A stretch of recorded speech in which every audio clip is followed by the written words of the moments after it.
Coucou mes petits loulous. Alors je suis ravie de vous retrouver aujourd'hui dans Mimi Souris.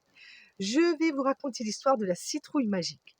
Avant, je voudrais souhaiter la bienvenue à Capucine qui habite dans les Ardennes.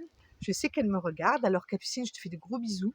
Et puis je voudrais aussi faire un petit coucou à tous les petits loulous de l'atelier des petites canailles à Villeneuve-des-Avignon. Et je voudrais encore les féliciter pour tous leurs beaux dessins que Sandrine et Emilie avaient organisé, donc le concours de dessin. C'était très dur de vous départager, les enfants, parce que vous avez tous fait des dessins magnifiques. Voilà, je voulais vous le dire et je vous fais de gros bisous. Alors aujourd'hui, je vais vous raconter l'histoire de la citrouille magique. Il y a bien longtemps de cela, vivaient dans une petite maison au milieu de la forêt de braves gens avec leur petite fille qui s'appelait Louise. À la veille d'Halloween, cette dernière se préparait pour le concours de la plus belle citrouille. Et elle imaginait déjà comment elle allait bien pouvoir la creuser. Un soir, papa lui dit « Je pense que pour gagner le concours, il faudrait que tu fabriques une citrouille magique. » « Une citrouille magique ?» répéta Louise. « Mais enfin, papa, comment veux-tu que je fabrique une citrouille magique ?»« Creuse-toi un peu la tête, voyons. Pense-y très fort avant de t'endormir, et je suis sûre que des idées merveilleuses vont te venir. » Une fois couchée, la petite fille n'arrivait pas à trouver le sommeil. Elle se retournait dans son lit, en se demandant comment elle allait bien pouvoir fabriquer une citrouille magique. Pendant ce temps, de l'autre côté de la forêt, vivait un petit garçon appelé Rémi. Il travaillait au champ avec ses parents et ils faisaient tous les trois la récolte de leurs citrouilles pour ensuite aller les vendre sur le marché. Papa avait chargé Rémi de les trier par grosseur et de les ranger dans de petites caisses en bois.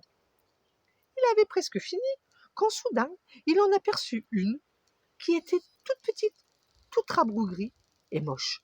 « Personne n'en voudra de celle-là, pensa le petit garçon, elle est bien trop laide. » Et il la jeta au fond de sa brouette. Le lendemain matin, il installa ses citrouilles sur une petite table et attendit les clients qui les lui achetèrent toutes, sauf une, la petite, toute rabougrie et moche. Il allait la mettre à la poubelle quand soudain une petite fille apparut devant lui. C'était Louise. Elle avait fait tout le tour du marché et il ne restait plus une seule citrouille à vendre. Alors, quand elle en aperçut une dans les mains de Rémi, elle courut tout de suite pour lui acheter. « Si tu la veux, je te la donne, lui dit ce dernier. De toute façon, j'allais la mettre à la poubelle. Elle est bien trop moche, personne n'en voudra. » Alors, Louise revint à la maison avec sa citrouille sous le bras. De toute façon, elle n'avait pas le choix, c'était la seule qui restait. Mais tout le long du chemin, Louise se demanda « Mais que vais-je bien pouvoir faire de cette citrouille? Elle est tellement laide !» Une fois rentrée à la maison, elle s'installa à la cuisine et commença par la nettoyer. Elle la frotta pendant un long moment. Puis, elle lui dessina une belle bouche avec de grands yeux. Satisfaite de son travail, elle alla l'installer sur une petite étagère pour l'admirer. Quand soudain, elle entendit une petite voix lui dire « Elle me plaît beaucoup, cette bouche. » La petite fille sursauta de peur, car c'était la citrouille qui lui parlait. Elle essaya de se raisonner. Non, mais ce n'est pas possible. Elle devait rêver. Une citrouille, ça ne parle pas. Alors, elle ferma plusieurs fois les yeux et les rouvrit pour voir si elle ne rêvait pas. « N'aie pas peur, reprit cette dernière. Je ne vais pas te faire de mal. »« Mais tu parles ?»« Eh bien oui, je suis une citrouille magique, lui répondit cette dernière. »« Wouhou !» s'écria la petite fille. « J'ai une citrouille magique. »« Chut ! Tais-toi, personne ne doit nous entendre. Ça doit rester notre secret. Tu vas me promettre de n'en parler à personne. »« Mais pourquoi ? » ?»« Parce que si quelqu'un d'autre connaît mon secret, je perdrai tous mes pouvoirs magiques. » Alors, c'est à contre-cœur que Louise promit de garder le secret.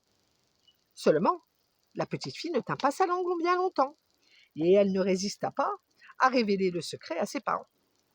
Ces derniers éclatèrent de rire quand elle leur raconta. « Une citrouille magique, dit maman.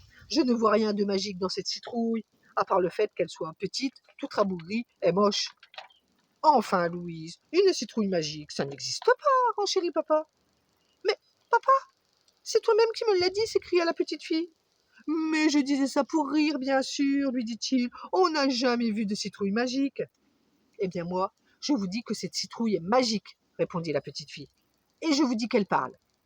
Alors Louise se tourna vers sa dernière et lui demanda de parler. Mais la citrouille resta muette. Oh non, s'exclama Louise, elle a perdu tous ses pouvoirs magiques parce que je vous ai révélé son secret.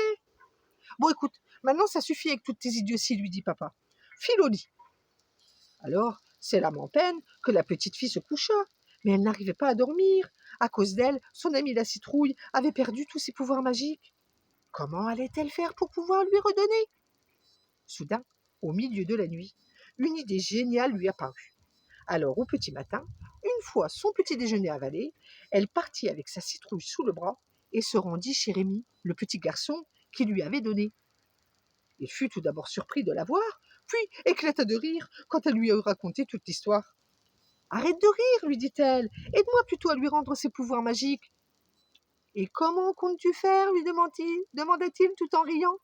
« Je veux que tu me montres l'endroit où tu l'as trouvée. »« Oui, et après tu feras quoi ?»« Eh bien, je vais la remettre dans la terre au même endroit, car ce soir c'est la pleine lune. Et on dit toujours qu'il arrive des choses étranges et mystérieuses la nuit de pleine lune.